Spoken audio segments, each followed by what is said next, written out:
el día de hoy, a las personas que nos siguen por las diferentes redes sociales, a ONG Pacientes, con los cuales tenemos una alianza estratégica ya de muchos años.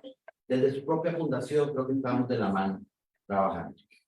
Nuevamente, el Departamento de Participación Ciudadana le da las gracias al doctor Juan Alarquiza por compartir su conocimiento y su sensibilidad sobre el tema con ustedes.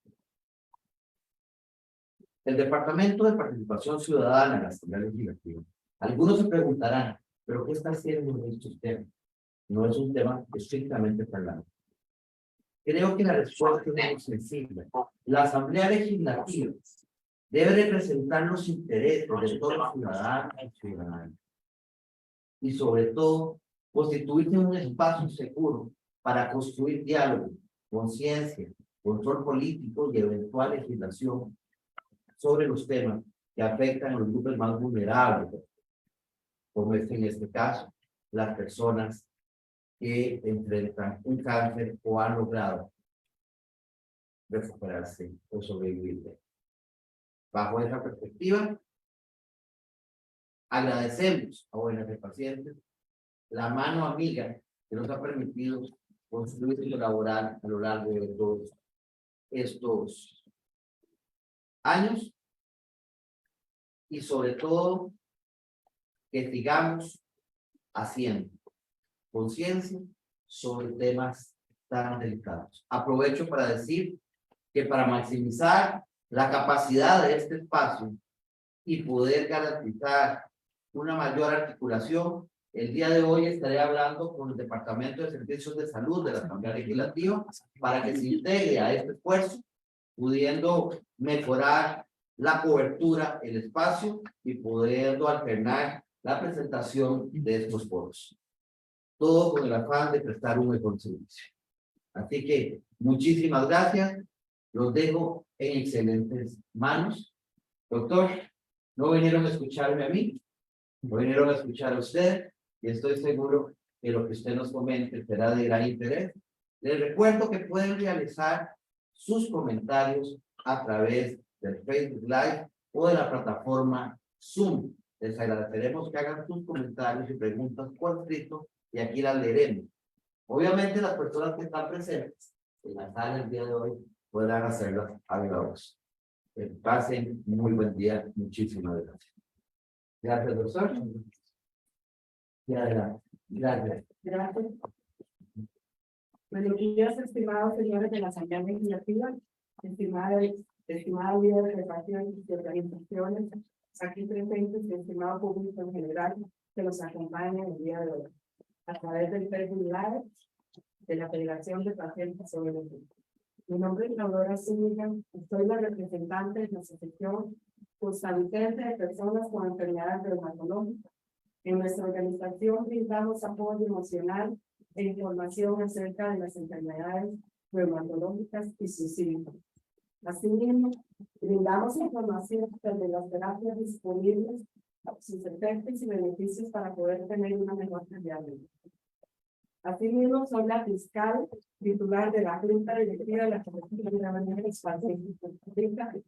La Federación es una alianza de las organizaciones y fines de lucro que busca trabajar en conjunto para lograr acciones que lleven a cambios sustanciales en el tratamiento de la seguridad social y manejo integral de las enfermedades. El día de hoy tendremos una charla sumamente interesante acerca de la biología de la enfermedad, enfocada en el cáncer, por lo que le damos la bienvenida al doctor Juan Alarquiza, quien es máster en biología con énfasis en genética y biología molecular de la Universidad de Costa Rica. Asimismo, posee un doctorado académico en biología del cáncer de la Universidad de Bergen, Noruega, un postdoctorado sobre los mecanismos de invasión y metástasis del cáncer gástrico en el laboratorio PINSA del Hospital Universitario de Copenhague, Dinamarca. Actualmente es profesor asociado en el Departamento de Bioquímica de la Escuela de Medicina e investigador del Centro de Investigación en Estructuras Microscópicas y de la Universidad de Costa Rica. Por otra parte, desde el 2018 es organizador y coordinador del curso Aspectos Básicos de la Biología y la bioquímica del cáncer. En el curso de educación, coordinador del curso Aspectos básicos de la biología y de bioquímica del cáncer. En el curso de educación continua impartido en la Universidad de Costa Rica para profesionales en salud y ciencias afines. También es profesor en la especialidad en oncología quirúrgica del programa de posgrado en especialidades médicas de la Universidad de Costa Rica y es profesor del programa de posgrado de ciencias biomédicas de la Universidad de Costa Rica. Bienvenido. Buenos días a todas y a todos. Muchas gracias por la invitación. Agradezco mucho más en cuenta a la Federación de Jóvenes por Pacientes de Costa Rica y a la Oficina de Participación Ciudadana por el espacio que me brinda. Como ya la señora acá nos contó, el tema de hoy es sobre biología de la enfermedad, pero enfocado en cáncer, por eso un poquito el título, para abordar esto que, pues, al final de cuentas, es uno de los temas de salud importantes, no es el único ni el más importante, son muchos, pero este es uno, pues, de los que hay que tocar y, pues, eventualmente discutir. Entonces, vamos a proceder. Ok. Posiblemente algunos y algunas de ustedes, los que están acá y los que nos siguen por el Facebook Live, se han preguntado en algún momento qué es cáncer. Algunos tal vez ya tienen la idea más clara de lo que esto es, algunos no tanto. Algunos también se han preguntado ¿y por qué nos da cáncer? ¿O por qué a mí me da cáncer? ¿Y por qué a otros no les da cáncer? Tal vez una pregunta que a mí en lo personal me hacen muy a menudo es ¿se puede curar el cáncer? ¿O por qué es tan difícil curar el cáncer? ¿Por qué no hemos encontrado una cura para el cáncer todavía? También es preguntas que son muy frecuentes, que me hacen muy a menudo. ¿Se puede evitar que me dé cáncer? O incluso si me da cáncer, no morir de cáncer, porque tradicionalmente la gente erróneamente piensa que cáncer es sinónimo de muerte, y eso fue así hace 50 o más años atrás, pero ya no lo es. Entonces, eso es un poco, quizá, el esquema, digamos, de la agenda, un poco de lo que vamos a hablar a lo largo de la presentación. Entonces, vamos a empezar por definir lo que es el cáncer. Si avanzamos de diapositiva, el cáncer, al final de cuentas, no es una enfermedad, y no se asusten, porque es un grupo de alrededor de 200 enfermedades distintas. No es una sola enfermedad, y parte de eso es la razón que es tan difícil curarlo, porque enfrentamos a 200 enfermedades diferentes o más. Ahora, ¿por qué las agrupamos bajo una sola palabra? Que ese término es un término genérico que define o sirve para agruparlas porque se agrupan en torno a una característica que las hace comunes. Y es básicamente que el cáncer, o los cánceres, se caracterizan por crecimientos celulares descontrolados y excesivos. Células que perdieron el control sobre la división celular, que es lo que hace que se dividan para formar nuevas células, porque nosotros todos los días hay células que se nos dañan y que mueren, hay que reponerlas. Pero el tema es que eso ocurre de forma regulada. En un cáncer se pierde ese control. Entonces, es un crecimiento de células excesivo, descontrolado, sin ninguna regulación. Y eso es la característica que permite que bajo la sombrilla cáncer pongamos a todos los 200 tipos de cáncer que existen. Es un crecimiento descontrolado. Ahora, si pasamos a la siguiente diapositiva, el cáncer, también alguna gente erróneamente piensa que es una enfermedad solo de humanos, pero realmente no. El cáncer es una enfermedad de seres vivos en general, excepto bacterias. ¿Por qué las bacterias no? Porque las bacterias son organismos unicelulares. Una sola célula es el cuerpo de toda la bacteria. Lo que ahí sucede es una única célula.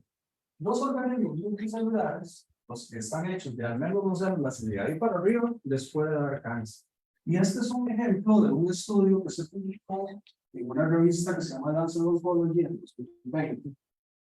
Y este no es el único, pero lo traigo a colación porque es uno de los casos de cáncer en animales que no son humanos, mejor estudiado y mejor documentado. Este es un dinosaurio, ustedes pueden ver por aquí, que pues tiene los huesos en un museo, creo que es el Reino Unido, ahorita no recuerdo exactamente, pero se encontró que en el hueso del fémur de este animal, que está marcado el hueso, la parte tenía cáncer y entonces se hicieron una serie de estudios de los que se llaman radiológicos, es decir, estos de radiografías, de rayos X, etcétera, histológicos, es decir, ya para ver propiamente a nivel del tejido óseo cómo se comportaban las células, evidentemente ya no estaban vivas, su hueso, el dinosaurio, y encontraron que ese dinosaurio había desarrollado un cáncer específicamente de tipo osteosarcoma, que es un cáncer que afecta huesos, similar a los osteosarcomas que existen en los humanos. En la parte de arriba, de hecho, esta parte dice de algo muy anormal si lo comparamos con un hueso humano, el mismo hueso del largo de la pierna, y se puede ver que aquí hay un crecimiento celular descontrolado, que básicamente después de los estudios, se confirma que es un cáncer. Entonces, el cáncer no es solo de humanos, el cáncer aqueja a otros animales. Y este cáncer ocurre en un dinosaurio que vivió hace 70 millones de años. Este dinosaurio, de hecho, ustedes no ven, tal vez uno no sabe, yo no sé mucho de dinosaurios, pero sé que esos comen vegetales, es no era carnívoro, ni nada por el estilo. Entonces ahí, ya uno se da cuenta que bueno, el dinosaurio no fumaba, no tomaba licor, no hacía muchas cosas que nos confieran riesgo de cáncer. Eso no significa que esas cosas no sean riesgosas y confieran un riesgo aumentado de desarrollar cáncer. Pero es que el cáncer también puede ocurrir, a veces son para mala suerte, las células se dividen y cada vez que ocurre división, el ADN tiene que duplicarse, tiene que copiarse. Y en ese proceso de copia puede salir algo mal. Entonces, si bien es cierto, estamos expuestos a factores que aumentan el riesgo de desarrollar cáncer, también nos puede pasar lo que le pasó al dinosaurio. Tenía un estilo de vida muy saludable, pero por pura mala suerte, en un proceso de división celular, el ADN se alteró, se dañó, y entonces le dio cáncer. Este no es el único registro. Hay registros de tortugas, incluso hasta más viejos que estos, donde se ha encontrado cáncer. Pero como les decía, este es uno de los mejor estudiados y documentados. Entonces, el cáncer en humanos. Y si avanzamos, nos damos cuenta de que nos ha acompañado siempre. También existen, estos son de los registros mejor documentados de casos de cáncer. Y estos son de un muy famoso papiro egipcio, el papiro de Edwin Smith, que la gente que estudia cáncer lo usa mucho como ejemplo porque aquí es donde está el registro de 8 casos de cáncer en momias egipcias descritos por médicos egipcios. Y esa descripción en este papiro, eso es un papiro de hace de 2500 a 3000 años antes de Cristo. O sea, puede fácil tener 4000, 5000 años. Y los médicos egipcios en este papel, yo no sé leer los médicos egipcios, pero pues entonces me toca creerle los que han descifrado esto. Y lo que aquí documenta ese médico egipcio es que hay 8 casos, aparentemente cáncer de mama, los describe, y cuando refiere a tratamiento dice, no se debe hacer nada, no se puede hacer nada, no es curable. Bueno, hemos avanzado muchísimo, por supuesto, pero todavía hoy día, a pesar de los avances científicos y tecnológicos, mucha gente se lo puede hacer. Por diversas razones, pero algunos es porque no responden a las terapias, otros porque no tienen acceso, y eso sí lo podemos modificar. Pero entonces, el cáncer no es solo los humanos, y además nos ha acompañado desde que existen los organismos hechos de más de una célula, los organismos multicelulares. Ahora, ¿qué es el cáncer? Bueno, ya lo definimos, que es un proceso en donde las células crecen de forma descontrolada y excesiva. ¿Y por qué? ¿Cuál es la razón por la cual a nosotros nos da cáncer, o a los animales les da cáncer, pero no nos da cáncer, tampoco nos da cáncer.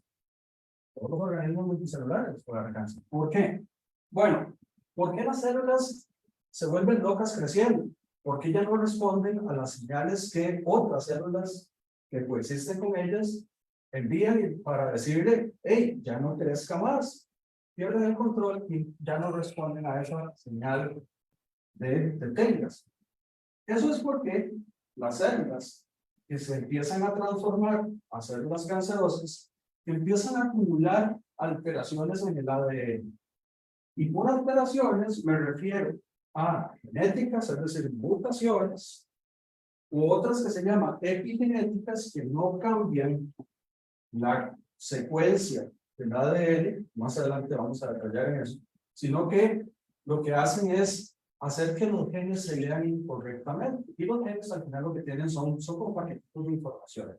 Entonces usted puede hacer que los genes no se lean o no se utilicen correctamente por cambios que se llaman mutaciones, daño en el ADN, o por modificaciones químicas que hacen que la lectura de esos genes ocurra de forma incorrecta. ¿De acuerdo? Entonces, eso es, al final de cuentas, lo que va a pasar es que células normales empiezan a acumular, ya sean mutaciones o alteraciones de tipo epigenético, eso veremos después, y el resultado es que cuando acumulan cierta cantidad, pasan de ser células normales, células buenas, a ser células malignas o células cancerosas. ¿Cuántas mutaciones hay que acumular? Eso dependerá mucho de qué tipo de cáncer estamos hablando, en qué edad nos da cáncer, entre otros factores, que también más adelante podemos abordar. Pero para que quede un poquito más aterrizado, tal vez, pensemos que el ADN es un manual de instrucciones. Ahí están para que las células lleven a cabo las funciones que tienen que llevar a cabo día a día, minuto a minuto, segundo a segundo. Y ahí están también todas las instrucciones necesarias para formar nuevos seres vivos. Es un manual, así como tenemos un manual para saber cómo funciona el teléfono celular, cómo funciona la refrigeradora, todas esas cosas que uno compra vienen con un manual. Y usted lee el manual, entiende cómo funciona. Si usted quiere hacer específicamente una foto en el celular y no sabe, agarra el manual y busca el capitulito donde dice cómo hacer fotos en el celular y aprende. Bueno, el ADN es así, es un manual de instrucciones y cada una de las células de nuestro cuerpo tiene exactamente el mismo manual. Una copia idéntica, no importa si es una célula del hígado o una célula del cerebro. Todas tienen exactamente el mismo manual. Ahora, ese manual que llamamos ADN, hacemos clic a la presentación, está dividido en capítulos. Y esos capítulos se llaman genes. Entonces, cada gen contiene la información específica para una función específica que tiene la célula. Por ejemplo, hay uno o más genes que tienen que ver con el color de los ojos, para poner un ejemplo específico. Pero cada cosa que la célula hace, básicamente, tiene una instrucción, porque ese manual de instrucciones tiene capítulos y cada capítulo que se llama un gen contiene una instrucción específica. Y es gracias a eso que la célula sabe qué hacer en qué momento. Si no tuviéramos esos capítulos llamados genes y ese manual de instrucciones, la vida básicamente no existiría porque la célula tiene que leer, alguien tiene que indicarle qué hacer en qué momento. Entonces, básicamente así funciona. ¿Qué es lo que sucede? Que empezamos a tergiversar la información que está en ese manual con las alteraciones que ocurren en el ADN con las mutaciones. El ADN está hecho de unos bloques químicos que se llaman nucleótidos. Imagínense ustedes que una célula tiene el equivalente a 2 metros de ADN. Y ese ADN es como si fuera una casa, usted la hace de bloques. Cada uno de esos bloques se llaman nucleótidos. Pero existen 4 diferentes nucleótidos. Es decir, si nosotros escribimos el manual de instrucciones del celular, nosotros escribimos nuestro lenguaje en español, tiene 27 letras. Bueno, este manual de instrucciones que se llama ADN se escribe solamente con 4 letras. Necesitamos una que se llama adenina, otra que se llama timina, otra que se llama citosina y otra que se llama guanina. Y se van colocando en cierto orden y al final es lo mismo que cuando escribimos palabras. Nosotros podemos escribir casa, o podemos escribir puerta o ventana, y siempre utilizamos, todas las palabras que utilizamos se construyen a partir de 27 letras. Bueno, el manual de instrucciones de la célula se construye con 4 letras. Ese es exactamente. Colocadas en cierto orden, significan diferente. Y así es como se construye. O imagínenlo como si fueran legos. Usted puede construir con legos de 4 colores estructuras diferentes. Usted los puede colocar de cierta forma y entonces construye cosas distintas. Lo mismo con 2 bloques que forman el ADN, los nucleótidos. Son 4 y dependiendo del orden que usted los coloca, pues significan diferente en el lenguaje de la célula, por supuesto. Ahora bien, ¿qué son las mutaciones? Las mutaciones son una de las razones por las cuales nos da cáncer. Nosotros, las células se transforman de buenas a malas porque acumulan daño en el ADN y uno de los tipos de daño que acumulan son precisamente mutaciones. Las mutaciones son básicamente alterar las letras que vimos, esas 4 letras, cambiar las letras y entonces al final lo que ocurre es que esos cambios que llamamos mutaciones son cambios permanentes que ocurren en el ADN. Por decirles algo, en una posición específica tenía que haber esa que se llama adenina, pero por algún evento, ya sea esporádico o porque estuvimos expuestos a un factor de riesgo como el tabaquismo, entonces esa adenina en esa posición ya no deja de ser adenina y pasa a ser guanina. Cambiamos una letra. Y nosotros podemos perfectamente imaginarnos que hay palabras en donde si cambiamos una letra, cambiamos el significado de esa palabra. Les voy a poner un ejemplo. Lo que sucede básicamente es que la información se tergiversa. Entonces, o deja de significar lo que antes significaba, o pierde por completo el sentido, como cambiar letras en palabras. Y les voy a poner un ejemplo específico. Vean lo que va a aparecer allí. Aquí, en esta, una secuencia de ADN, dijimos que está construida de 4 letras, las vamos colocando en diferente orden. Y aquí originalmente había una A. Si pudiéramos, digamos, si tuviéramos la analogía con nuestro léxico español, digamos que dice cartera. Pero si usted cambia esa A por una G, entonces resulta que en lugar de la T, ahora hay una L. Y vean que cambiamos solo una letra, pero esta palabra no tiene absolutamente nada que ver con esta otra. Eso es lo que sucede con las mutaciones en el ADN. Cambian una secuencia de un nucleótido, ya sea adenina, guanina, citosina o timina, puede hacer que la información ya no signifique lo mismo. ¿De acuerdo? Ahora, no todas las mutaciones desarrollan las palabras. No todas las mutaciones tienen el mismo impacto a nivel de la información que está en ese manual de instrucciones que llamamos ADN. Por ejemplo, si usted escribe hacer con C, o por mala ortografía escribe hacer con S, y sí, suena un poco raro, enchila bastante a la vista, pero al final usted entiende que todavía ahí dice hacer. Entonces, vean que no todos los cambios tienen el mismo impacto. Y por eso también hay que tener claro que no todas las mutaciones que ocurren en las células llevan a cáncer. Algunas sí, otras no. Todo depende de dónde ocurre el cambio y en qué tipo de célula ocurre ese cambio o en qué es parte específica del ADN. ¿Por qué? Porque pueden haber capítulos del libro llamados genes que no tienen nada que ver con impulsar el crecimiento de la célula. Entonces, ese cambio no necesariamente va a conllevar a cáncer. Podría conllevar a otra enfermedad, sí, por supuesto, pero no a cáncer. Entonces, hay genes que propician crecimiento celular descontrolado. Entonces, ocurre un cambio, depende de dónde ocurre, sí puede significar algo. Ahora, esto se llama sustituciones. Yo cambié adenina por guanina, pero existen otros tipos de mutaciones que también pueden ocasionar que la información se tergiverse. Entonces, si avanzamos, ven acá. Supongamos que ahora esa secuencia en nuestro léxico español significa cocinar. ¿Qué pasa si aquí, entre la T y la A, se agrega por error una letra adicional? ¿Qué sucede? Ahora, esta palabra y esta son completamente cosas distintas. Bueno, a veces la cocinada puede terminar siendo una cochinada. Esa no es la idea. También modifican la secuencia de los nucleótidos de la ADN y pueden, o están, a menudo presentes en las células que están transformándose a cáncer o las que ya se transformaron. De igual forma pueden existir lesiones, es decir, que la A se desaparezca de allí, que no se inserte nada, sino que se quite. Y entonces de repente aquí decía cocinada, pero si quitamos nada, dice cocinada, y eso no es nada, ¿verdad? Eso también tiene implicación.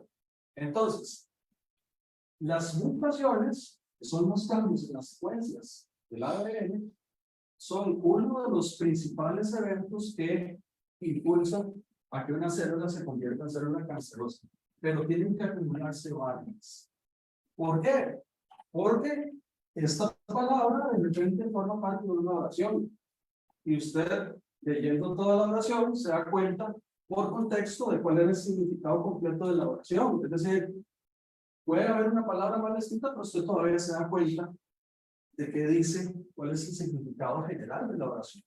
Si usted acumula múltiples cambios, de repente ya la oración pierde por completo el significado, ya no solo una palabra, sino es la oración completa. Entonces, tiene que ver con los cambios de la secuencia y qué tanto impactan ellos en el significado de la instrucción contenida en el ADN del ser. Vamos a avanzar. Entonces, repito, el cáncer es el resultado de la acumulación de esos eventos, de esas mutaciones. Ahora, como les decía antes, no todos los cánceres necesitan acumular la misma cantidad de mutaciones. Cánceres que, o más bien, hay células que se transforman a células cancerosas con menos mutaciones que otras, incluso.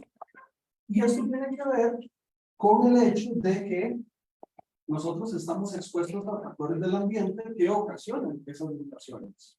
El tabaquismo, la obesidad, alimentos que tienen altos contenidos de sal o preservantes, contaminación ambiental, entre muchos otros. ¿Por qué a los niños les da cáncer? Si no han vivido muy poquito como para acumular un número de mutaciones que haga que les dé cáncer. Eso también depende en gran medida de algo que se llama la diferenciación de las células. Es decir, cuando las células están en estado inmaduro, esas células todavía se dividen mucho. Y cada vez que ocurre división, existe la posibilidad de que ocurran eventos como mutaciones. No es que el niño fume. El niño de 3 años le da leucemia. Y puede ser, primero, porque esas células todavía se dividen mucho, no han madurado. Y además, porque entre las menos diferenciadas están las células más inmaduras, menos mutaciones se necesitan para llegar a cáncer. De ahí que los cánceres pediátricos, hay mutaciones que están señaladas como estrellitas. Los cánceres pediátricos, los de niños, generalmente las células se transforman a células cancerosas con mucho menos mutaciones que los cánceres que ocurren en células ya de personas adultas que están más diferenciadas, por decirlo de una forma. Es decir, para que a mí me dé cáncer de piel, yo necesito acumular muchas más mutaciones que para que a un niño le dé una leucemia. ¿Por qué? Porque las células inmaduras del niño todavía son capaces de dividirse mucho y sin necesidad de muchas mutaciones se transforman en células cancerosas. Pero para sacar de la zona de confort, del estado de diferenciación ya completo a las células de la piel, se necesitan muchas más estrellitas, muchas más mutaciones. Entonces hay que, de alguna manera, hacer como que pasen de estar en una zona de confort donde ya estaban maduras y ya formaban parte de la piel y empiecen a volver a dividirse, porque las células maduras generalmente no se dividen muy poco. Las células inmaduras se dividen más. Entonces hay que llevarlas casi que a un estado de madurez para que después se terminen transformando. Entonces el resultado es, o el mensaje acá es, yo necesito, no siempre necesito la misma cantidad de mutaciones, dependerá de qué tipo de cáncer es y en qué etapa de mi vida esto ocurre. Ahora, muy importante, hay gente que le da cáncer a los 60, 70 años, pero hay gente que le da cáncer a los 40. Y entonces dice, bueno, y entonces esa persona que tenía 40 años acumuló mutaciones para que le diera cáncer de piel, igual que le dio al señor de 60 o 70. Puede ser que no, que necesitan las mismas, pero la persona de 40 estuvo más expuesta a el factor del riesgo, así que le dé cáncer de piel a la persona, luz ultravioleta. Pero puede ser que el señor de 70 se protegiera un poquito más, entonces le tardó mucho más tiempo a acumular el daño en las células para que las células se volvieran cancerosas, con respecto a la persona de 40 que acumuló más rápido las mutaciones. ¿Por qué? Porque su exposición fue más intensa en un periodo de tiempo más corto, pero el grado de exposición fue mayor. Entonces acumuló más rápido la cantidad de mutaciones necesarias. Con respecto a la persona que desarrolló cáncer a los 70, le tomó más tiempo porque estuvo menos expuesto. O sea, el grado de exposición puede implicar que el cáncer se me desarrolle más rápido, más temprano o más tardíamente en la vida. Lo mismo que si yo fumo. Si yo me fumo 20 paquetes, o más bien 20 cigarrillos por día, es de esperar que la acumulación de mutaciones se dé más rápido que si yo me fumo 2 cigarrillos por día. ¿Verdad? Entonces, posiblemente la persona que fume más tiene una exposición mayor y va a desarrollar cáncer más temprano. Entonces, por ahí va la pena. Ok. Ahora, no todas las mutaciones tienen las mismas, o más bien, no todas las células cancerosas tienen las mismas mutaciones. Y esto, si usted me dice a mí, ¿cuál es la principal razón por la cual es tan difícil curar el cáncer? Yo le digo, el cáncer es muy difícil de curar porque tiene una cosa que lo hace muy fuerte. Y es que las células que forman la masa tumoral de este mismo cáncer tienen diferentes mutaciones. O sea, hay heterogeneidad. Ahorita, en el Facebook Live, por los que estamos aquí, somos heterogéneos. Sí, somos seres humanos, por supuesto. Pero tenemos diferente edad, tenemos diferentes experiencias de vida, diferentes metas, tenemos diferente formación académica. Somos heterogéneos. Así son las células que forman un cáncer. Tienen diferentes daños en la de diferentes mutaciones. Entonces, ¿qué es lo que sucede? Cuando hay una población heterogénea y yo aplico, por ejemplo, una terapia, llámese quimioterapia o algún otro tipo de las terapias que existen, yo tal vez elimino al 95% de las células, pero hay un 5% que me queda vivo. ¿Por qué? Porque sus mutaciones le confieren resistencia a la terapia. ¿Qué es lo qué implicación tiene eso? De que al final a esa persona le va a regresar el cáncer. ¿Por qué? Porque no todas las células de la masa tumoral tenían los mismos daños, las mismas mutaciones. Entonces, la heterogeneidad al final es una cosa que ha hecho que al día de hoy no tengamos una cura universal para todos los tipos de cáncer. ¿Por qué? Es más, para sonar tal vez un poco más dramático, pero al final de cuentas cada persona con cáncer tiene una enfermedad distinta. Entonces es muy difícil que una cosa le sirva a todos. ¿Por qué? Porque cada persona tiene mutaciones diferentes. Llegó al mismo desenlace clínico a tener cáncer y puede ser que hayan 4 personas que tuvieron cáncer de mama, pero a este le fue súper bien y este otro se nos murió. ¿Por qué? Porque no respondieron igual a los tratamientos gracias a que las células del cáncer tienen diferentes mutaciones. Entonces, si avanzamos, lo que nos damos cuenta es que la heterogeneidad es el mayor dolor de cabeza cuando nos enfrentamos a esta enfermedad o a este grupo de enfermedades. Porque siempre, muy comúnmente, van a haber algunas semillas por allí que tienen mutaciones distintas en el ADN y van a sobrevivir. Entonces, a este cáncer, el médico lo diagnosticó, le dieron terapia, pero quedaron 2 células vivas que tienen mutaciones que confieren resistencia. Y entonces, lo que el médico va a ver es que el cáncer iba disminuyendo en tamaño, el paciente iba respondiendo súper bien. 3, 4 meses después, ¡boom! Otra vez cáncer. Ya no responde a la terapia. Lo que hicimos fue seleccionar las que resisten. O sea, la terapia es lo mismo que con la resistencia a los antibióticos. Si usted no se toma el antibiótico correctamente, existe la posibilidad de que algunas bacterias no se puedan y queden vivas y repoblen. Es lo mismo. Entonces, la terapia contra el cáncer lo que hace es seleccionar aquellas que tienen las mutaciones correctas porque les confiere resistencia. Y el cáncer regresa. Y entonces, a veces, el médico tratante tiene otra opción. Ellos lo llaman terapia de primera línea. Ok, hubo resistencia, van con la terapia de segunda línea. Y a veces hay hasta tercera línea, pero no siempre. Entonces, hay cánceres en donde rápidamente se acaban las opciones terapéuticas. ¿De acuerdo? Entonces, eso es un problema. Ahora, algunas están presentes desde que el cáncer empieza a formarse. En cambio, hay otras mutaciones que ocurren a raíz de la terapia. ¿Por qué? Porque la terapia básicamente lo que hace es generar todavía más daño del que ya las células cancerosas tienen, con la intención de que la célula ya no pueda lidiar con ese daño y simple y sencillamente colapsa. O sea, muchas de las terapias lo que hacen es inducir daño a los que ya tienen daño, con la intención de generar tanto caos que se mueren. Bueno, en la inducción de ese daño pueden haber nuevas mutaciones y de repente algunas de estas empiezan a adquirir mutaciones nuevas a partir de la terapia que hacen que resistan y otra vez tengamos cáncer.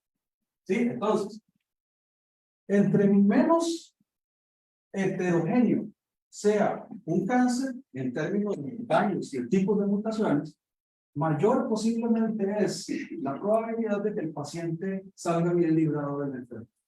La heterogeneidad es nuestro principal problema, es la razón por la cual es difícil tratar el cáncer. Es el dolor de cabeza eterno.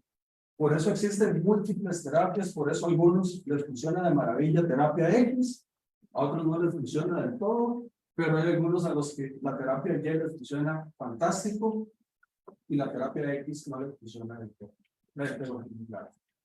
Yo siempre digo, si al cáncer le funciona también ser heterogéneo, ¿será que nosotros como sociedad, para luchar contra enfermedades, yo creo que nos conviene ser heterogéneos? Si el cáncer nos enseña algo, es que su máxima fortaleza es la heterogeneidad. Por eso es que tenemos que juntarnos. Diferente gente con diferentes backgrounds, y entre todos pulsear para que se nos ocurra. Muy bien. Si avanzamos, resulta que hasta ahora hemos hablado mucho de mutaciones, y mutaciones para allá y mutaciones por acá.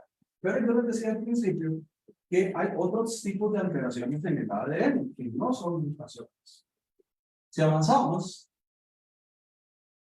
les pongo esta para contarles de qué va este asunto. Ustedes ven esos dos. Ustedes saben cuál es la relación entre ellos. O sea, están básicamente emparentados. Son la misma cosa, ¿no? Esta es la forma juvenil de eso. Usted me puede decir, estos dos, no, o sea, físicamente, cero, ¿verdad? ¿Cómo es posible que de algo como esto, más tarde en la vida de este individuo, salga algo como esto? ¿Será que cambiaron los genes? Realmente no.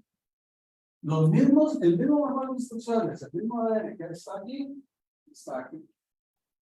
No ocurrieron mutaciones tampoco para que esta transformación ocurriera. Pues, ¿qué pasó? Estos son manuales de instrucciones. Y a veces se leen ciertos capítulos. A veces se leen otros. Entonces, básicamente, esta transformación ocurrió porque algunos genes que estaban activos acá dejaron de estar. Algunos genes que estaban inactivos acá ganaron actividad. O sea, es como jugar con los interruptores de la luz de una casa. Yo puedo encender algunas luces en un momento y después apagarlas y encender otras. Es lo mismo con los genes. El mismo ADN, los mismos genes están acá y están allá, pero se leen distinto dependiendo del estadio de la mariposa.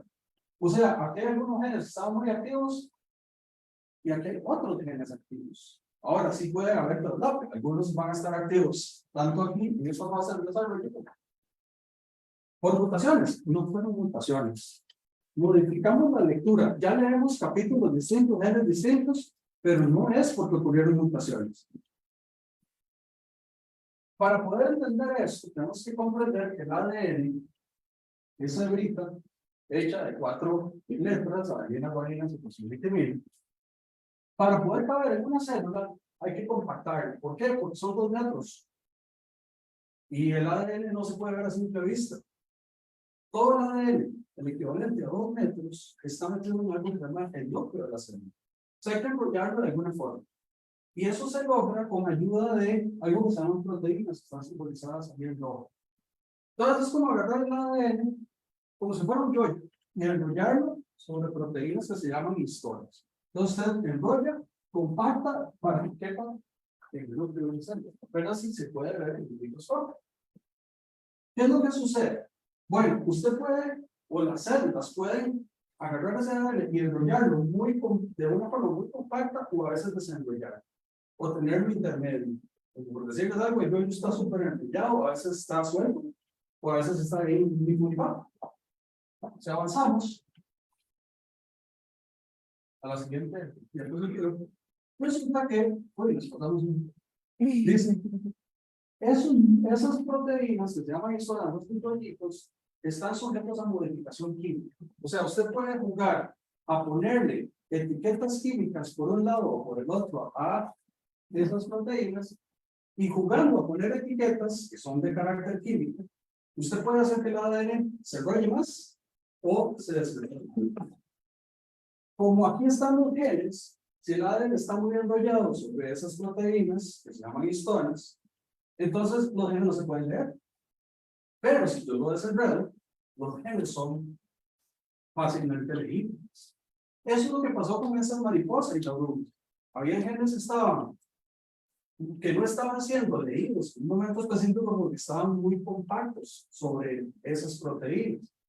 Y después eso se modificó ¿cómo? Jugando con etiquetas químicas, hay unas que se llaman metilos, otras se llaman acetilos. Existen múltiples etiquetas químicas y dependiendo de la etiqueta, algunas compactan y otras desenrollan. Eso es lo que hace que se modifique cómo se leen los genes. Entonces, una cosa es cambios en la secuencia de los nucleótidos por mutaciones, y otra cosa es, sin alterar la secuencia de nucleótidos, yo puedo leer genes de forma diferente, haciendo etiquetas químicas en las proteínas en donde están enrollados estos. Entonces avanzamos. Eso se llama modificaciones epigenéticas. Está lo genético, que es el ADN, y una capa arriba, lo epi. El griego es de un nivel superior por encima de como la dermis y la epidermis. Aquí yo no cambio la secuencia de letras que forman el ADN, cambio la lectura jugando a desenrollar o a enrollar. Si avanzamos. Entonces, básicamente la epigenética tiene que ver con cambios en la forma en que se leen las instrucciones que están en el ADN. O sea, son los mismos genes, pero de repente algunos están apagados porque están muy compactos y otros están más sueltos y entonces se pueden leer. Entonces, son cambios en la actividad de los genes sin alterar la secuencia de lemos que vimos anteriormente.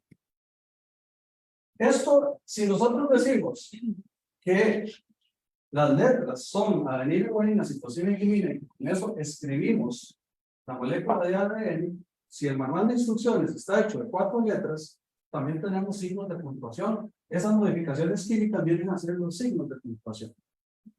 Les pongo un ejemplo. ¿Qué dice aquí? Aquí yo estoy diciéndole a los niños, hey, vamos a comer. Los estoy llamando para ir a comer. ¿Qué dice aquí?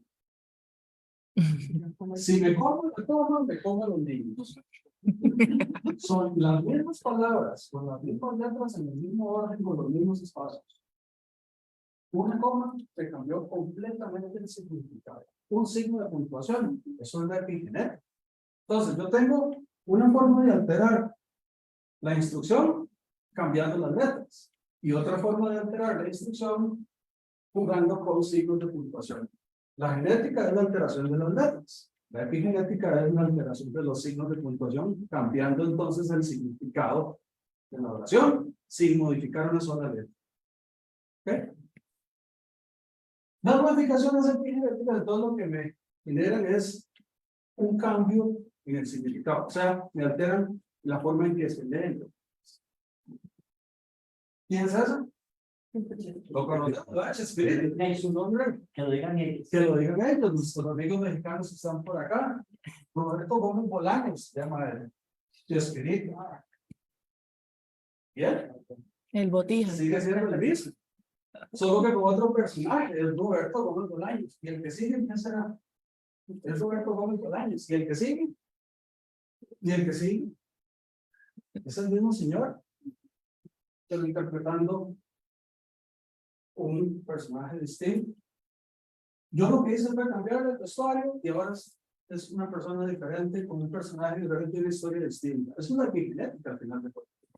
¿Cómo se interpreta la información contenida en los genes? Eso dependerá de qué tan compactos o sueltos estén gracias a las modificaciones epigenéticas, como cambiarse el vestuario.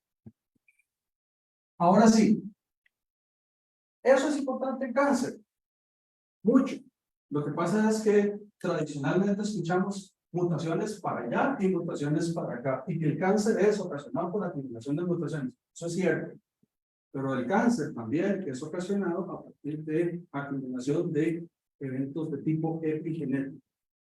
Cambios en los signos de puntuación, cambios en la forma en que se leen las mismas instrucciones sin alterar las instrucciones. ¿De acuerdo? Y son igualmente importantes que las mutaciones. De hecho, generalmente la génesis del cáncer surge a partir de alteraciones genéticas, mutaciones y epigenéticas.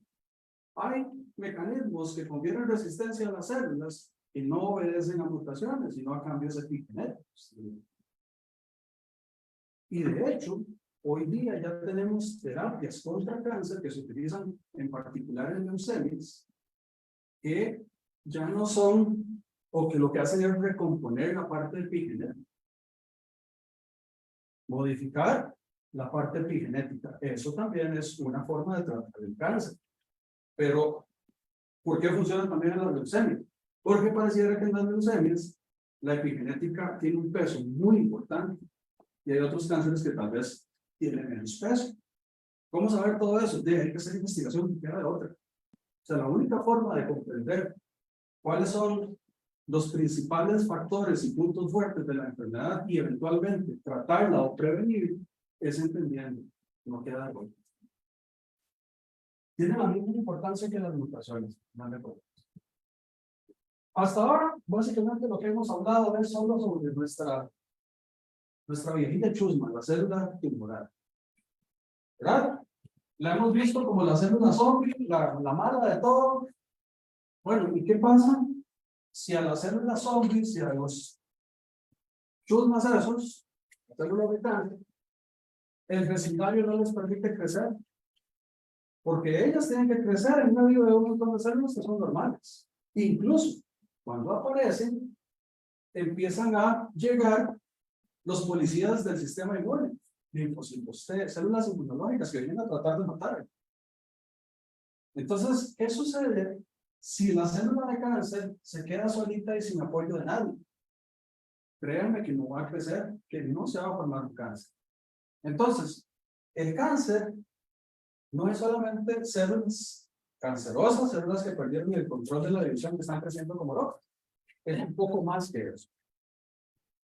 El cáncer es más que la masa de células tumorales creciendo de forma descontrolada, es más que las células zombies. Para que un cáncer sea exitoso, tiene que rodearse de gente que le apoye. Y no necesariamente son células de cáncer. Son células no cancerosas que están allí, pero que eventualmente terminan colaborando con la célula de cáncer. Y de las que más contribución le hacen el cáncer son las células inmunológicas. Ustedes dicen, pero, pucha, me traicionaron, que estos deberían de estar matando. Eso llega, a eso llega. Imagínense un vecindario con gente pura vida, gente proactiva, organizada, que trabaja en todo el bien común, y de repente llegan unos vecinos chusma. Y esos vecinos chusma, primero, la gente pura vida trata de echarlos del barrio, pero la chusma los convence para que trabajen a favor. Y entonces se forma este vecindario que ahora se chusmeó, se llama el microambiente tumoral, que está hecho de células cancerosas y células no tumorales que en principio vinieron a tratar de contener y matar pero ahora terminan colaborando. O en el peor de los casos, como en Costa Rica se hacen las madres, no hacen absolutamente nada. Son espectadores de todo lo que está ocurriendo en el barrio, pero no dicen nada, a no meterse en el reto. Son células no cancerosas corrompidas, y al final están contribuyendo de múltiples formas. Esto lo empezamos a entender bien a partir de la década de 1980, y hoy día nadie se atreve a decir que el microambiente tumoral no es importante. Es tan importante que incluso tenemos terapias nuevas en donde, en lugar de matar a lechuga nosotros, tratamos de reeducar al barrio para que mate a lechuga. Y eso se llama inmunoterapia contra el cáncer, de hecho. Ese es el barrio de lechuga. Todo el mundo se ve muy chivo allí. O sea, esto es básicamente una forma de ver el microscopio.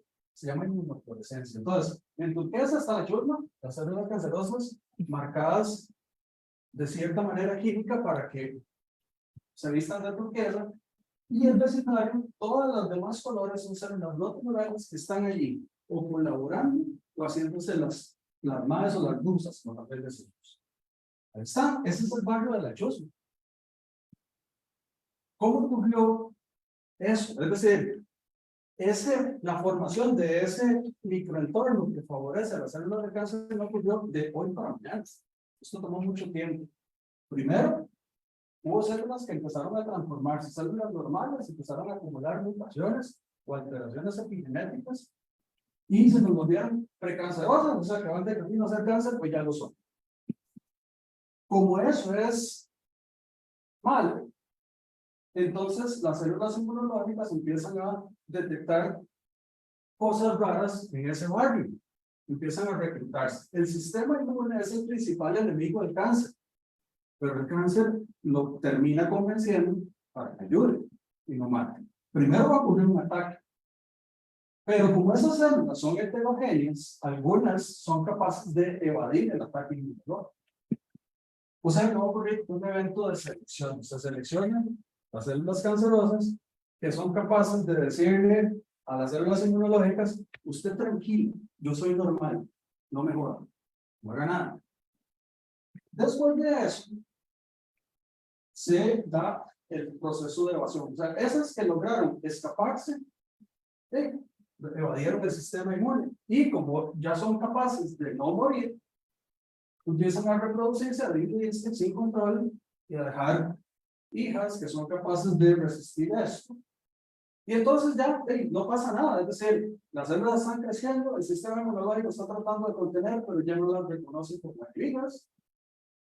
Y eventualmente termina incluso hasta convenciéndolas. O sea, se da ahora sí la formación del barrio de la chusma, el microambiente tumoral ya en completo, que hace que el cáncer sea exitoso creciendo. Entonces dice un amigo mío, profesor de la Universidad de Costa Rica, que la otra mitad del cáncer es el entorno. Porque una mitad del cáncer son las células de cáncer. La otra mitad del cáncer es el entorno. Y si no vemos todo eso en conjunto, difícilmente podemos tratar el cáncer. Si solo matamos a las células de cáncer y nos queda el barrio chusmeado, posiblemente no nos va a ir bien. Si recomponemos el barrio, tal vez nos vaya mejor, porque si reeducamos a las células inmunológicas, ellas sí saben quién es célula de cáncer y quién no. El médico no sabe y utiliza terapias que no son específicas. Pero si recomponemos el vecindario, posiblemente sea una mejor forma de hacerlo. O sea, después de todo eso, el cáncer crece a partir de la conformación de un barrio que le favorece y progresa, eventualmente hasta ser incluso metástasis, la progresión. ¿Qué es lo que hace que se agrave la enfermedad? Y entre más tardío lo detectemos, pues mayor problema vamos a tener, menos es la probabilidad de salir bien librados de la enfermedad. Habiendo entendido que el microambiente, que es el microentorno, es sumamente importante, hemos modificado la forma de pensar respecto a la biología del cáncer y la forma de tratar el cáncer. Antes, hasta el año 2012, tratábamos de todas formas de matar a las células de cáncer. ¿Cómo? Con quimioterapia, con radioterapia. Y eso sigue siendo, esto no va a desaparecer. De hecho, ahora sí incluso se combinan cosas. Pero el asunto con esto es que matar a las células cancerosas básicamente tiene un problema. Y es, las terapias generalmente matan a aquellas que crecen muy rápido, que son células de cáncer. Pero resulta que en nuestro cuerpo también tenemos células que no son de cáncer, pero también crecen rápido, como las células de la médula ósea o las células del epitelio del intestino. Entonces, de ahí que vemos efectos secundarios. El sistema inmune se debilita, claro, porque estamos matando un montón de células de la médula ósea y entonces debilita el sistema inmune. O sea, las terapias tradicionales no son específicas. Pero, habiendo entendido esto del microambiente tumoral, ahora tenemos un nuevo kit de herramientas para luchar contra el cáncer, se llama la inmunoterapia. Y la inmunoterapia lo que hace es reeducar a las células inmunológicas que están colaborando con el cáncer, decirles, hey, vean, a ustedes les vendieron humo, lo que les dieron fueron puras fake news, esto no es así, reeducamos y ahora se vuelven tóxicas, como decimos nosotros, tóxicas contra el cáncer, y eliminan a las células de cáncer. Y la ventaja que tiene esto es que las células inmunológicas sí saben quién es bueno y quién no es. Las terapias anteriores no saben. Es decir, matan buenas, matan malas principalmente, pero también colateralmente dañan buenas. La inmunoterapia sí es mucho más selectiva, porque las células inmunológicas sí saben que usted es célula de cáncer y usted no es célula. Entonces, esto es tan prometedor que ya otorgó un premio Nobel. Año 2018, estos dos señores, Tasuku Mori, japonés, y James Allison, tejano, se ganaron el premio Nobel por proponer la estrategia que hoy día conocemos como terapia contra el cáncer. Un tipo específico, porque hay varios. Pero ya se reconoció como un hallazgo muy prometedor que le está salvando vida a muchas personas, y no solamente eso, les está dando vida y les está dando calidad de vida. Eso sí, no a todos les funciona. O sea, tampoco podemos ser irresponsables y decir, esto es lo que va a hacer que el cáncer desaparezca, porque no. ¿Cuáles son las ventajas de esto? Las terapias son más específicas y por ende más eficaces y además perduran más en el tiempo. Hay gente que se beneficia bastante. Gente que tiene melanoma, gente que tiene cáncer del pulmón, se ven muy beneficiados de estas terapias. La tasa de respuesta, el número de pacientes que responde es alto. Incluso gente que antes tenía un melanoma con una metástasis en el cerebro y se nos iba a morir en 3 meses, hoy día tiene una sobrevida de 5 o más años. O sea, sí estamos generando un efecto en positivo, pero resulta que más o menos el 40% de la gente responde. Y hay cánceres como el melanoma, en donde más o menos el 40% responde, pero hay cánceres en donde no hay respuesta de todo. O hay cánceres en donde la tasa de respuesta anda por un 20%. O sea, tampoco podemos pensar, uy, denme a mí inmunoterapia, o sea, a mi familiar. Hay que primero evaluar cosas clínicas y moleculares del paciente antes de darle la terapia. ¿Y por qué no dársela a todos? Porque una terapia para un paciente cuesta alrededor de $100,000. O sea, para un sistema de salud con recursos limitados, esto podría ser un poco pesado. Entonces, lo que sí hay que hacer es estratificar bien a los pacientes por características clínicas y moleculares, es decir, genéticas. Un paciente podemos predecir, a este sí le podría funcionar y a este no. A pesar de eso, a veces tenemos gente que en principio debería funcionar y no le funciona. ¿Cuáles son las desventajas? Eso, de que todavía seguimos sin una tasa de respuesta mayor al 50%. Hay gente que responde súper bien, hay gente que no, pero por lo menos tenemos una nueva forma de tratar cáncer. Y lo mejor de todo es que sí beneficia a gente que antes no tenía tratamiento alguno. Es decir, que se nos iba a morir en 3 meses, pero ahora se beneficia y vive con calidad de vida. Además, 5 más años, incluso está la gente, los que verdaderamente tuvieron suerte, que se curan de la enfermedad. No sabemos todavía cuáles son los determinantes para predecir con certeza estos sí responden, estos no. Aunque sí hemos averiguado mucho, ya podemos decir, estos tienen una probabilidad de responder mayor que estos, pero todavía, como les decía antes, los ponemos en la fracción que se responde y todavía no responden. O sea, se nos están escapando algunas determinantes, algunas cosas que todavía no entendemos. Y a la larga también estamos poniendo gente en la categoría no responde que tal vez sí hubiera respondido. Pero es que no sabemos muchas cosas todavía para generar eso que sería como un algoritmo para predecir con un mayor porcentaje de certeza. Y además, la respuesta varía de cáncer a cáncer. Como les decía, los melanomas responden súper bien. Hay cánceres en donde la respuesta es nula, o sea, no se usa en inmunoterapia porque los ensayos clínicos que se han hecho han demostrado que no funciona. ¿Okay? Si avanzamos, la única forma de resolver esto es actuar de múltiples formas. Evidentemente, esto, como les decía antes, entre más heterogéneos sean las mesas en donde se junta la gente a ver cómo tratar y conferir más vida y mejor calidad de vida a los pacientes, mejor. Pero el componente de investigación básica es crucial. Hay que empezar a estudiar el microambiente tumoral, porque ahí está la respuesta a por qué algunos sí y otros no. Ya sabemos mucho, sí, pero falta.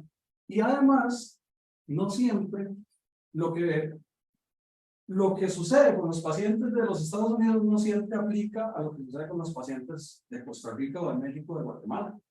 O sea, hay que hacer investigación, pero también hay que hacer investigación a nivel local. ¿Por qué? Porque a la gente que le dio cáncer de colon aquí, puede ser que tengan algunas mutaciones que no tienen factores de riesgo distintos. Ni se diga si comparamos asiáticos contra latinoamericanos. Peor todavía, porque tenemos diferencias socioculturales. Entonces, si en Japón averiguan muchas cosas, tal vez aquí no apliquen. Por eso hay que hacer investigación local y hay que propiciar ambientes en donde haya financiamiento para hacer investigación local, aunado a las luchas que hay que dar para que estos medicamentos lleguen a los países o para que haya recursos para investigar y para además buscar que estos medicamentos son costosos y lleguen a los países. Ahora, ya para ir cerrando. Si bien es cierto, curar cáncer es muy complicado y no todos los pacientes se van a beneficiar, y desafortunadamente muchos no van a beneficiarse del todo, entonces tenemos que pensar en que en el refrán que dicen nuestros abuelitos, prevenir es mejor que curar. Hoy día, cuando llegue diciembre, vamos a tener en el mundo 19 millones de casos de cáncer nuevos. Y cuando llegue diciembre vamos a tener 10 millones de personas menos en el mundo. O sea, como agarrar 2 veces la población de Costa Rica. Esa cantidad de gente se nos va a morir. En Costa Rica van a haber 13,000 personas con cáncer. De enero a diciembre de este año, 13,000 personas van a ser diagnosticadas con cáncer y la mitad se nos van a morir. 13,000 personas es llegar al estadio de la liga. Es un montón de gente. Y la mitad de ellos se nos van a morir. ¿Qué pasa si yo les digo que el 50% de los cánceres se puede prevenir? Se ha demostrado que entre un 30 y un 50% se puede prevenir. ¿Por qué? Porque los detonantes para que le dé cáncer tienen que ver con tabaquismo, ingesta excesiva de alcohol, dietas inadecuadas, o sea, bajos consumos de frutas y verduras, altos consumos de carnes procesadas, de carnes rojas, aditivos, comer alimentos procesados no está bien, entre otros. El 50% de los casos los podríamos prevenir. Más cuánta gente salvaríamos haciendo prevención. Tenemos que fortalecer muchísimo la parte de prevención. Verdaderamente decirle a la gente por qué es importante que usted lleve una dieta adecuada, que haga ejercicio, etc. Porque mucha gente se lo dicen, pero no le dicen por qué. Y si usted no entiende por qué, es más difícil cambiar las cosas. Y entonces, verdaderamente, nuestros sistemas de salud tienen que invertir más en esto. Se salvan más vidas previniendo y es más barato que tratar de salvar vidas con tratamiento que además es más caro y genera efectos adversos. Además. Entonces, el milagro del cáncer no es realmente la cura. Ya vieron que el cáncer es muy heterogéneo y curarlo, así como que encontrar una cura que cubre 200 tipos de cánceres al mismo tiempo, eso es utópico, no va a pasar. Eso no significa que no tengamos que seguir buscando tratamientos, porque ciertamente más tratamientos posiblemente van a conferir más beneficio a gente que ahora no se está beneficiando. Pero donde verdaderamente impactamos es en prevención y detección temprana. ¿Por qué? Porque el cáncer, cuando se detecta temprano, con una cirugía se cura. Cuando se detecta tarde, la cirugía ya no funciona y posiblemente las terapias tampoco van a funcionar. Entonces, para cerrar, en conclusión, ya la mayoría de gente no se muere de cáncer. Les dije antes que cuando llegue diciembre vamos a tener 19 millones de personas con cáncer en el mundo. Pero se nos va a morir la mitad. O sea, hay un montón de gente, un poquito más de la mitad va a quedar vivo. Eso significa que el cáncer ya no es sinónimo de muerte. Esto depende del cáncer. Hay cánceres que son muy letales y hay cánceres que tienen una oportunidad de vida muy alta, como el cáncer de mama, cáncer de colon. Pero todo, y entre más, si usted quiere que la cirugía sea efectiva, detecte temprano. Ahí hay que invertir mucho también en generar programas de detección temprana en países como el nuestro. Sale más barato eso. ¿Por qué? Porque usted detecta temprano, hace cirugía. Listo, fin del problema. Esa persona se reintegra a la sociedad, los familiares ya tienen que invertir tiempo cuidándolo, los recursos económicos regresan a casa porque ya esa persona puede volver al trabajo, hay productividad, el país se beneficia, el periodo de internamiento va a ser menor. Pero más tarde, tal vez ya la cirugía no funciona. Esa persona va a estar en el hospital un montón de tiempo. Hay que darle terapias que son carísimas. Esa persona ya no puede trabajar. Los familiares tienen que casi que dejar el trabajo para cuidarle. Es un mal negocio para todos. Y pues ahí hay que meter, hay que hacer que la gente, los políticos sobre todo, entiendan eso para meter más recursos para allá. Y entre más temprano se diagnostica, entonces al final mejor. Y pues con eso creo que si pasamos, creo que ya terminé. Si pasan la diapositiva. No me deja pasar. Sí, eso sería lo que tenía para ustedes. Y quedo pues atento a las preguntas o comentarios que quieran. Encantado. Muchas gracias. Gracias, doctor. La charla es Aurora. Excelente charla, gracias. Y vamos a pasar a las preguntas. Por acá. Y no Sí, señor. Vamos a ver. Sí, suena. Sí, la parte genética influye mucho. Entonces, ¿cómo podemos prevenir si estamos predeterminados al cáncer? Eso es una muy buena pregunta. Yo le tengo que contestar a esto que solo un 10% de las personas que desarrollan cáncer tienen un componente hereditario. La agregación familiar es mayor, es como el 20%. Pero es que, ¿por qué hay? Digamos, en una familia pueden haber múltiples casos. Una razón es que sea genético, o sea, que yo traiga mutaciones heredadas que predisponen a desarrollar cáncer. La otra opción es que yo herede costumbres de mi familia que son incorrectas. Entonces, la agregación familiar anda por el 20-25%, pero la agregación genética, la parte hereditaria es de un 10% o menos, y depende del tipo de cáncer. Entonces, distinguiendo eso, otra cosa que tengo que decir es, si ya uno sabe de antemano que en mi núcleo familiar tengo parientes en primer grado de cáncer, yo sé, en primer lugar, que posiblemente tengo un riesgo aumentado. Todavía más, digamos, la alerta debe ser, ok, parientes en primer grado, sí. Algunos de mis parientes desarrolló cáncer muy temprano en su vida, 30, 40 años. Eso es otro factor que dice que esto posiblemente tiene.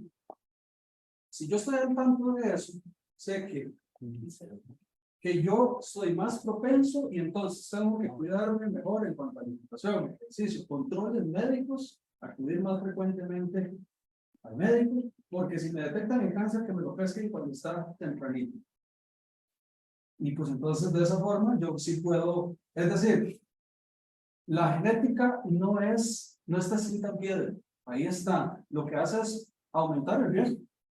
Pero hay gente que tiene predisposición genética y nunca llegará a desarrollar cáncer. Y eso es modificable porque la parte genética dice, usted tiene más números para llegar a ganarse esa lotería incorrecta. Pero usted puede modificar su entorno para no llegar hasta allá. Entonces, cuidar su estilo de vida, no fumar, no consumir el exceso de alcohol, dieta, ejercicio, y además, si ya yo sé que tengo una predisposición genética aumentada, yo voy al médico más frecuente. Que si me detectan el cáncer, sea curable por sí.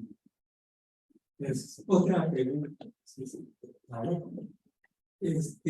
¿No se ha intentado inyectar información a las células cancerígenas para que se autodestruyan, por ejemplo, utilizando virus o nanotecnología? Eso es otra de las cosas que ya está ocurriendo. Ahorita ya no creo que sea una terapia aprobada por FDA para próstata, si mal no recuerdo. Pero esto está encaminado a utilizar unos virus que se llaman oncolíticos. O sea, virus que dices es destruir. Onco es cáncer, destruir células de cáncer. Entonces, son virus que están genéticamente diseñados para detectar de manera específica, no 100% específica, pero sí muy específica, y meterse dentro de las células cancerosas. Y una vez están adentro, hacer la del terrorista suicida, explotar. Entonces, matar al cáncer de esa forma, haciendo terrorismo suicida. Esos son los virus oncolíticos. Ya hay ensayos clínicos en cáncer de mama, y como le digo, creo que en cáncer de próstata ya hay aprobado de ese tipo. Pero igual, es decir, hay empresas para. Y como el virus, hay que modificarlo para que detecte específicamente la célula de cáncer. Pero si yo ando saco de color beige y ella también, al rato el virus se confunde. Entonces, no siempre es totalmente específico. Y la nanotecnología no se usa. Pues así como que haya ensayos clínicos, yo no lo sé, pero estoy casi, o sea, me atrevo a apostar mi salario de una semana, 2 semanas, a que ya eso no de camino también, posiblemente sí, pero que yo, así como en mi cobertura de lectura, todavía no lo he visto, pero va para allá, o sea, eso es un hecho. Muchas gracias. ¿Alguna otra pregunta que nos hagan? Bueno, puede ser específica. Vengo por parte de la Fundación El Vivir, o sea, luchamos con personas no sobrevivientes, supervivientes de cáncer. En mi caso, yo soy una de ellas. Pasé por quimioterapia, por radioterapia. Subsistí a 6 años de antihormonal en pastillas y pretenden que subsista a 5 más. Con toda sinceridad he estado a punto de revelarme con el antihormonal porque es inseguro.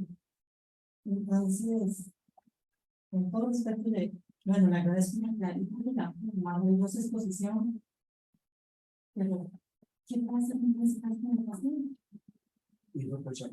Es que eso, usted me pone en un escenario complejo, porque yo no siento lo mismo que siente usted, ni tengo el entorno que tiene usted, ni las redes de apoyo que tiene usted, y entonces creo que todos esos son factores que a la larga van a empezar aquí.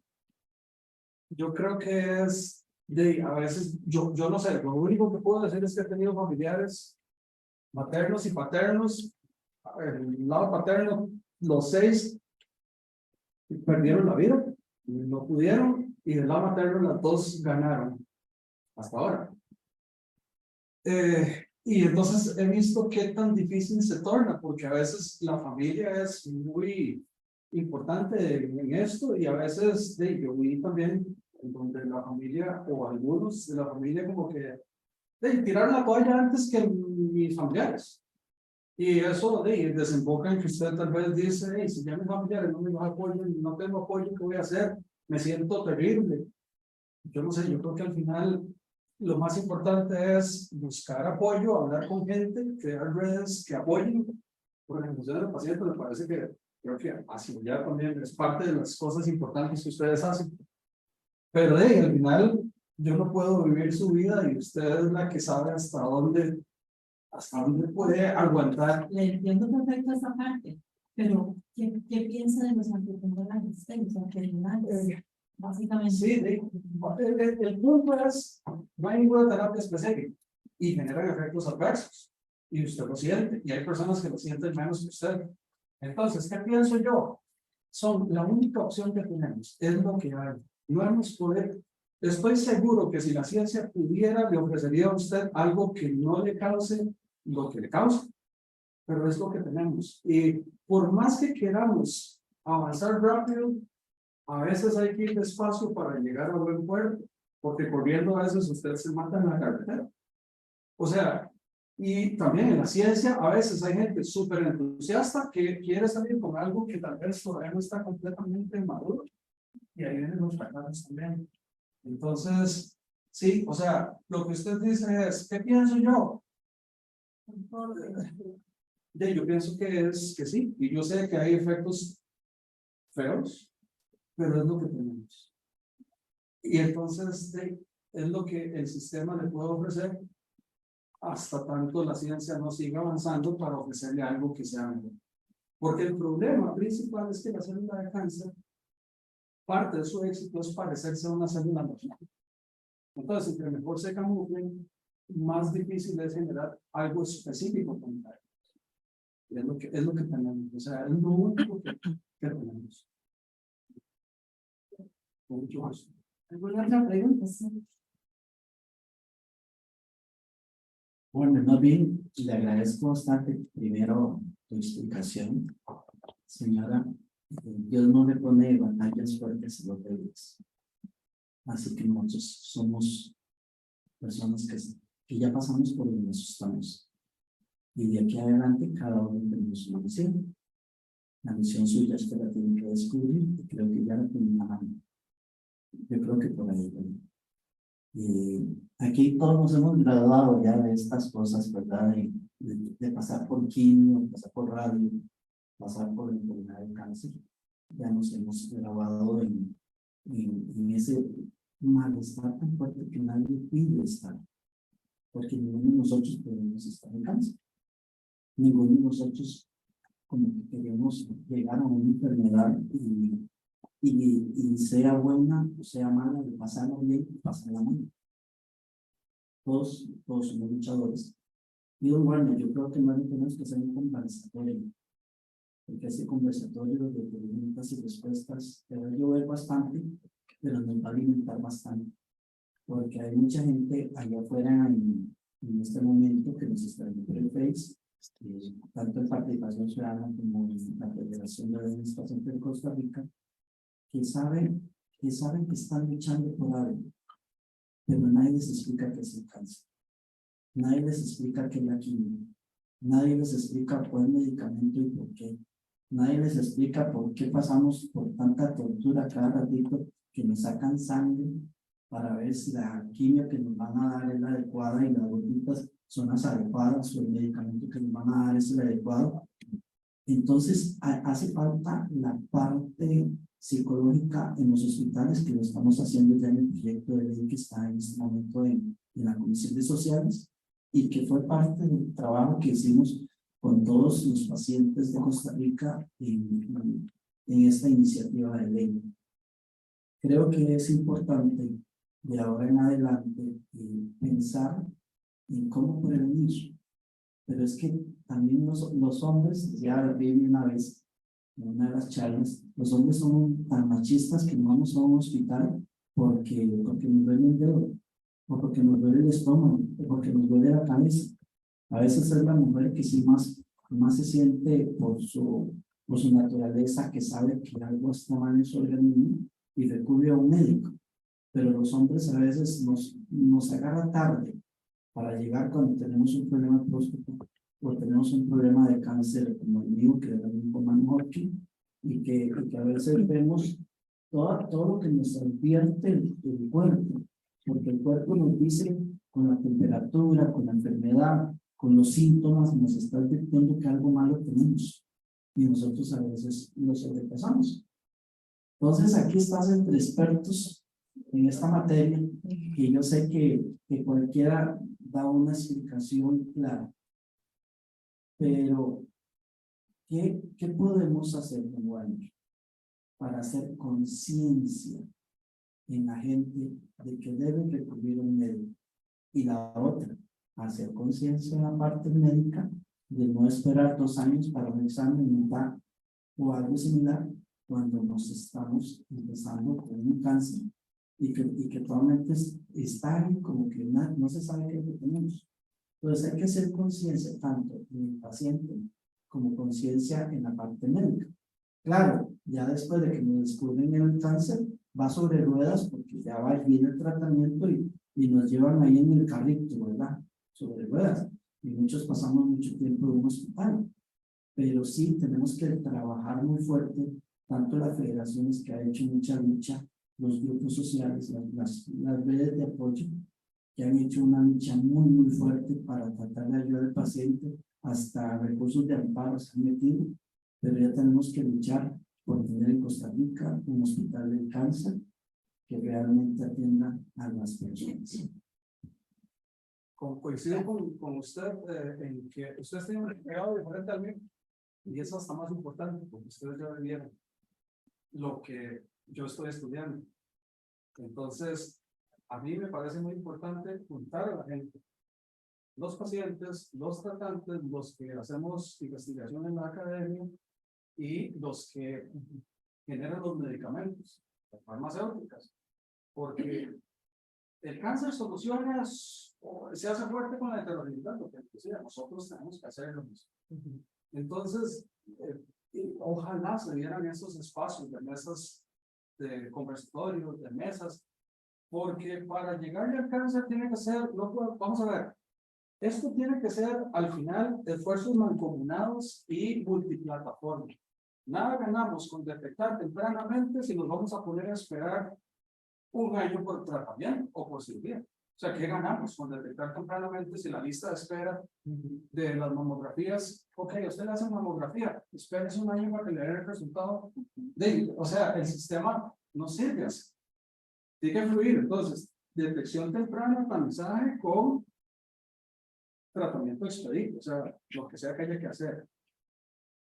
¿Qué ganamos con? Ok, bueno, sí, ganamos mucho con concientizar a la gente de comer bien, alimentarse bien, no fumar, que eso hace que no me dé cáncer, pero yo lo he conversado, por ejemplo, con Vivian, que está por acá, es que, o con una de ONG que se llama Margie, es que el problema es que mucha gente no sabe lo que tiene, ni tan siquiera, y si usted no entiende lo que tiene, es como cuando usted le dice a un chiquito, no toque eso, el chiquito, más bien, quizá esta curiosidad le genera, no lo toque porque tal y tal y tal.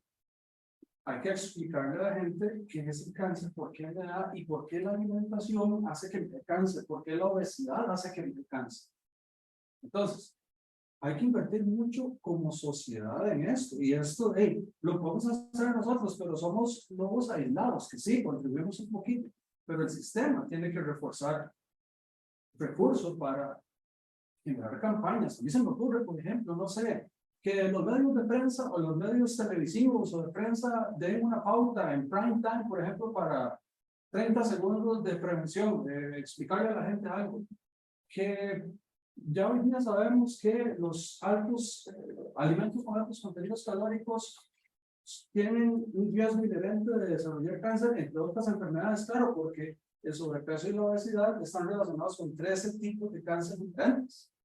Y el 60% de la gente en Costa Rica ya es obesa. El 30% de los niños menores de 12 años ya tiene sobrepeso o obesidad. Espere usted la carga de enfermedades, incluyendo cáncer a futuro, con los mismos recursos del sistema de salud. Entonces, por ejemplo, para mí hay que generar política para generar impuestos altos a las alimentos con altos contenidos calóricos, bebidas o alimentos con altos contenidos calóricos, como lo hicieron en Nueva Zelanda, en Australia, en Dinamarca. Y esos impuestos tienen que ser elevados para que usted lo piense 2 veces en comerse algo que le aporta muchas calorías. Y al mismo tiempo, tal vez usted puede más bien bajar impuestos a los restaurantes que ofrezcan menús saludables. Cosas como esas, que no me las inventé yo, eso usted lo busca en las guidelines, en las políticas que propone la OMS y por ahí andan. Es decir, hay que hacer cosas, pero hay que prevenir, hay que diagnosticar temprano y a la gente que no se le pudo ni prevenir ni diagnosticar temprano, hay que ofrecerle tratamiento oportuno. Porque, hey, sí, y usted se lo detecta, super, ok, espérese 4 o 5 meses para que venga la cirugía. Y el cáncer va a esperar, ¿no? Y a veces casi muy rápido. Entonces el sistema como tal tiene que cambiar, pero de ahí empecemos por donde podamos, como nosotros mismos.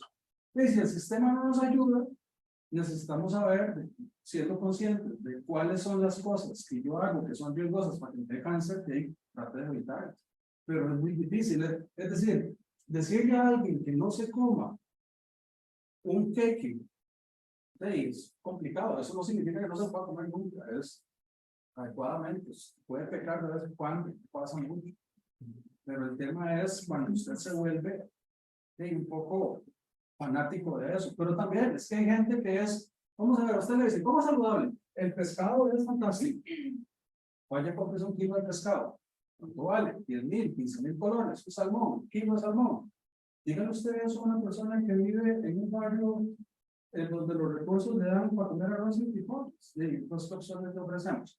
Tenemos que ofrecerle un menú saludable y al final de cuentas tal vez frutas y verduras que sean baratos, no sé, es decir, subvención, de alguna forma, y creo que pueden haber múltiples formas que se generan a partir de lluvias de ideas, pero tienen que sentarse todos los sectores claves, pacientes, médicos, organizaciones no gubernamentales como ustedes, tienen que sentarse los políticos, tienen que sentarse los farmacéuticos y tienen que sentarse los académicos. Creo que nos faltó la farmacéutica, ¿verdad? Nosotros.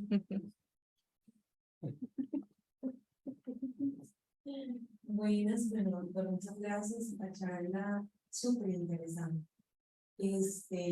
Soy paciente de alergia crónica. Y siempre he tenido como esa consulta y creo yo inicié tomando la quimioterapia y mi respuesta molecular fue muy, pero muy lenta. Le puedo decir que duré como 10 años tomando la quimio. Bueno, sigo tomándola porque nosotros los pacientes con leucemia no nos suspenden la quimio. Todos los días nos las tomamos, todos los días tenemos efectos espectaculares. Y el electrónico. Sí, entonces tomo imatinib. Y mi respuesta molecular vino hace casi 10 años después, fluctuaba negativo, positivo, negativo, hasta que, bueno, cuando hace 5 años me sale ya indetectable.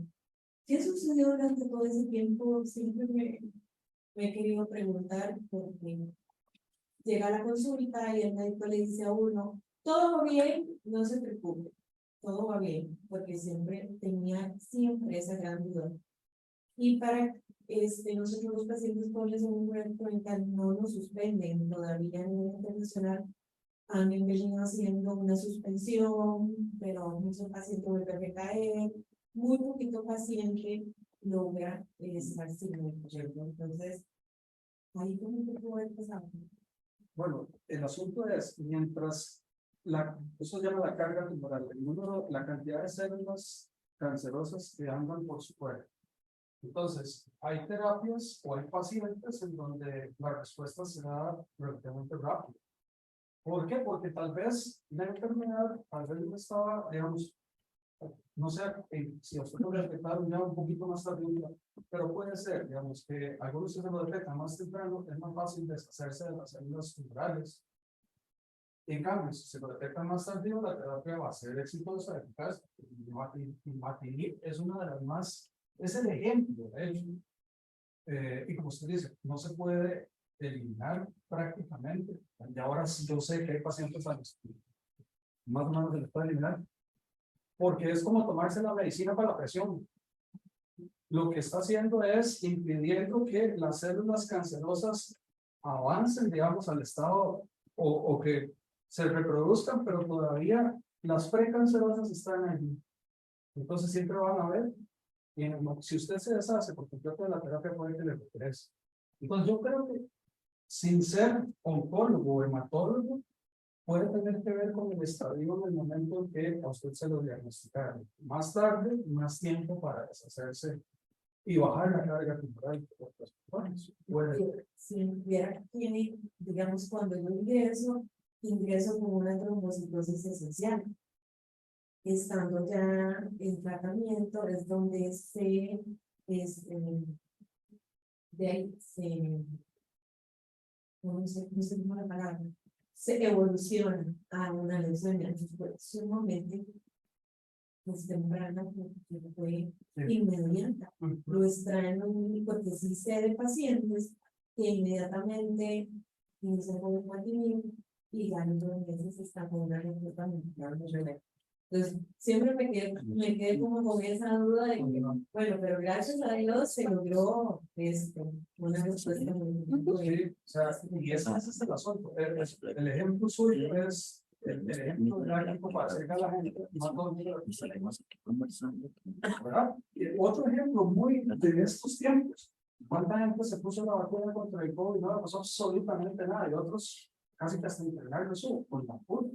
Porque nuestros cuerpos funcionan diferente. La parte inmunológica funciona diferente. Y entonces de ahí, posiblemente hayan otros factores. Yo al menos no conozco que hayan impactado en su caso. Porque usted dice, viendo esto, dice, me encontraron muy temprano. Eso me parece. Alguna otra cosa que yo, en mi conocimiento, no la tengo por ahí. Pero sí, no todos responden igual. Incluso hay gente que no responde a los al imatinib. Pero, y por eso son los menos. La mayoría sí responde, pero así es. Lo más importante es que está en este momento bien. Gracias. Vamos a pasar a las preguntas de Facebook. Muchas gracias. Bueno, de parte de la Federación, damos el agradecimiento a la gente que está conectada. Hay varios comentarios sobre agrupaciones haciéndose sentir acá mano a mano contra el cáncer. Y Naninú también ha comentado por acá. Hay algunas preguntas, hay bastantes. Está de parte de Gen Villa, pregunta ¿por qué hay cáncer que son más agresivos como el de hígado, pulmón, estómago versus otros como próstata y seno? Pregunta también que si las personas con índice glucémico más alto son más propensas a alterar la genética y a padecer de cáncer, y si el porcentaje de cáncer por genética es más bajo que el adquirido por estilos de vida y alimentación. Bueno, la primera, ¿por qué hay cánceres que son más agresivos que otros? En la mayoría de los casos, por ejemplo, el páncreas, estómago, incluso hasta hígado. Una de las principales razones es porque se detectan de forma tardía. Y a veces no es porque la gente no hizo nada, es porque son cánceres muy silenciosos. Crecen sin dar síntomas o dan síntomas que son muy inespecíficos. Por ejemplo, usted le da tos o le da gastritis. Usted dice, como dice el caballero por acá, ¿para qué horas? Si somos hombres, entonces menos vamos a ver. Entonces, los cánceres silenciosos crecen silenciosamente, dan síntomas que son poco específicos, y cuando dan síntomas que ya ahora sí sugieren que algo está ocurriendo y es muy malo, ya la gente está muy avanzada. Y ese es el caso de la mayoría de los que el caballero dijo. Que si la parte genética pesa más o menos que la parte ambiental, pesa mucho menos. La mayoría de las personas que son diagnosticadas con cáncer no tienen componente hereditario. Solo un 10% más o menos tiene alguna predisposición heredada. La mayoría de los cánceres ocurren por exposición a factores que hacen que el ADN o las instrucciones se dañen. Entonces, eso. Y la otra pregunta era... Que si las personas con índice glucémico más alto son más propensas. Sí, por supuesto, por supuesto. ¿Por qué? Porque el índice glucémico alto implica que usted tiene más energía, más calorías de las que su cuerpo necesita para subsistir. Nosotros necesitamos cierta cantidad de energía para vivir 24 horas, que se ha calculado como en calorías, mire eso, kilocalorías, son 2000 kilocalorías, más o menos. Si usted consume alimentos que le aportan más de eso, a usted le sobra energía. Eso significa un exceso de glucosa en sangre. Y cuando usted tiene mucha glucosa en sangre, el cuerpo lo que hace es convertirla en grasa y almacenarla. Entonces usted aumenta de peso, desarrolla sobrepeso u obesidad. ¿Y qué es lo que sucede? El tejido en donde está esa grasa almacenada empieza a producir unas moléculas que se llaman adipoquinas, que son factores que propician inflamación. Entonces, tiene una inflamación de bajo grado, o sea, es lo que llaman los médicos una inflamación subclínica. Usted no le duele nada, no siente nada, pero su cuerpo está inflamado. Y la inflamación de bajo grado, pero persistente en el tiempo, porque usted mantiene el peso, gracias a que está comiendo demasiados alimentos que le aportan mucha glucosa, su nivel de glucosa en sangre está alto, usted entonces tiene más tejido adiposo, tiene inflamación de bajo grado, persistente en el tiempo, y esa inflamación de bajo grado persistente en el tiempo, lo que está haciendo es produciendo las células inmunológicas que se activaron, producen unas moléculas que se llaman especies reactivas, que dañan el ADN y ocasionan mutaciones. Entonces, sí, el índice glucémico alto tiene que ver con cáncer, sí, porque genera sobrepeso y obesidad, y sobrepeso y obesidad genera inflamación, y a su vez desencadena en cáncer. ¿Cuántos cánceres están relacionados con inflamación? Con obesidad y sobrepeso, 13. Gracias a que comí mucha, porque mi consumo calórico es muy alto y tengo una glucemia de sangre. Entonces, aparte de eso, índice glucémico alto, diabetes tipo 2, enfermedades cardiovasculares. O sea, usted está comprando un combo de múltiples números para que le dé o cáncer o alguna otra cosa. Por eso hay que mantener el índice glucémico bajo, y eso se puede hacer porque yo decido qué como y a qué hora. ¿Y cuándo? Y la última pregunta es respecto al porcentaje de cáncer por genética, que si es más bajo a los que son adquiridos por estilos de vida no saludables. Sí, muchísimo más bajo. Alrededor del 10% de los casos obedecen a la parte genética. Nada más, nada más. Y tenemos muchas razones para que nos dé cáncer. Una es predisposición genética, la otra es exposición a factores del estilo de vida relacionados con cáncer, y la otra es mala suerte. Y mala suerte es, no, porque ocurre que las celulillas en el proceso de división, cuando tienen que hacer copias nuevas del ADN, porque una célula va a dar origen a dos, hay que ponerle una nueva instrucciones llamada ADN a esta y a esta. O sea, hay que ir a la fotocopiadora de ADN. Eso es un proceso que se llama replicación. Entonces, cuando ese copiado ocurre, puede salir mal algo. Un error que no es corregido, y entonces por pura mala suerte me dio cáncer. Yo llevaba un estilo de vida bueno, no tenía factores hereditarios y me dio cáncer. Claro, mala suerte. O sea, durante el proceso de división celular algo salió mal. ¿Cuánto pesa cada uno?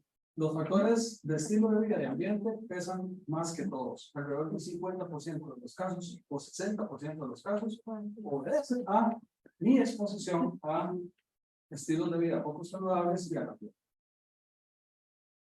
Listo. Gracias. De esta forma damos por concluida esa increíble charla a cargo del doctor Alpizar, no sin antes agradecer a todos los involucrados en esta realización de charla, el Departamento de Participación Ciudadana de la Asamblea Legislativa, y por el apoyo brindado por el doctor Alpizar, por su entrega y por venir a brindarnos su tiempo y experiencia, y compartir su conocimiento con todos nosotros, las líderes de pacientes acá presentes, y todo el público que nos acompañó de forma virtual. Agradecemos su tiempo y su compañía. Gracias. Muchas gracias.